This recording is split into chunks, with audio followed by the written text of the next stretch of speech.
Greetings my customers. I want to make a type of pastry that actually is all the rage at the moment, but it's quite difficult to get hold of where I live, and it's very expensive to get from Amazon. This is a filo pastry type dough called Kataifi. It's an Arabian, a Greek, Turkish thing. You may well have had it in, if you've been to Turkey or Greece, like a baklava, but rather than layers of filo, it's like a bird's nest. So we're going to attempt to make this bird nest like, if you like, dough. Now, there's a huge debate on the internet about things you could substitute for it. People use said, oh, rice vermicelli is nothing like it. Shredded wheat, but it's similar, but it's not quite going to give you the right texture. Okay, it's a sort of, I think they call it like a spun or shredded phyllo dough.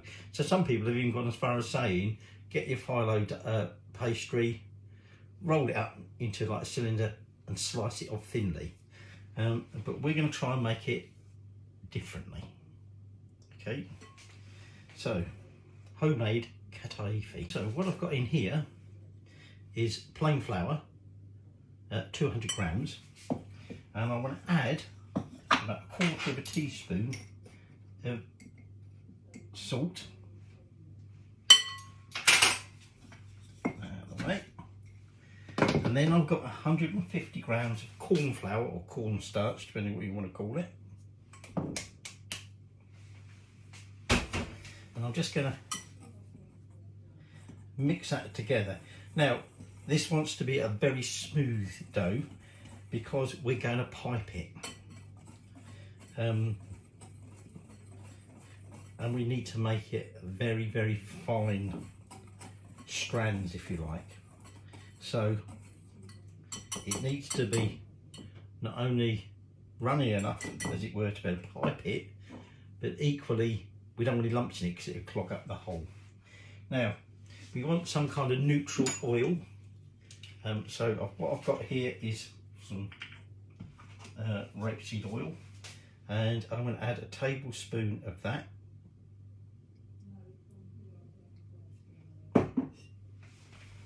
And then the final thing you want to add is 400 mils of water.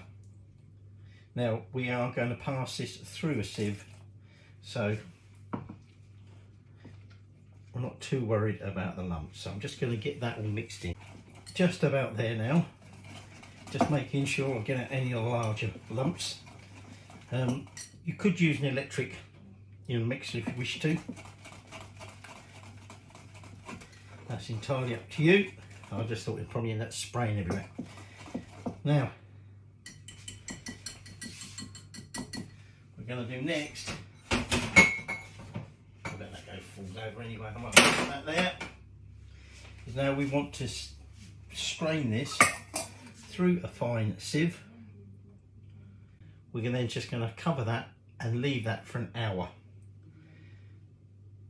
And then at that point, we will then prepare our piping bag, if you like, and a pan to sort of cook this on. So our dough, if you like, has had its time, and so now I've got a piping bag. Now there is no nozzle on this, okay, because we're going to cut just a very tiny little piece off the end.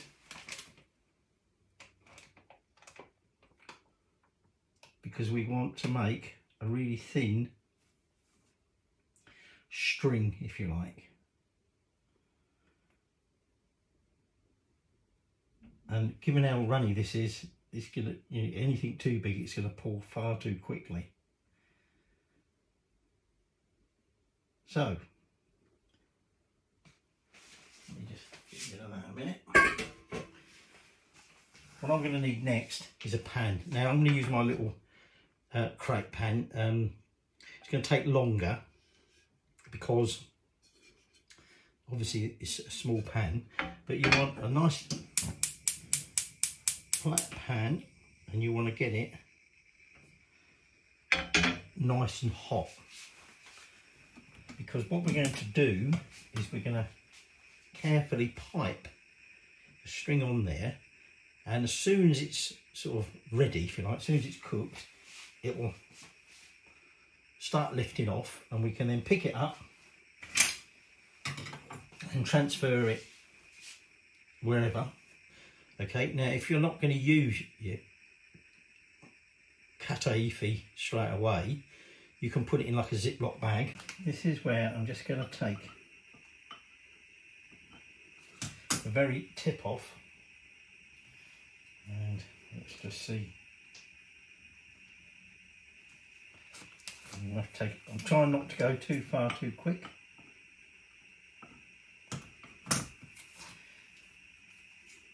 And what we want to do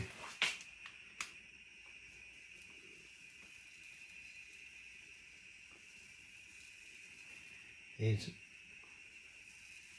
pipe. You can do it zigzag, you can do it how you like.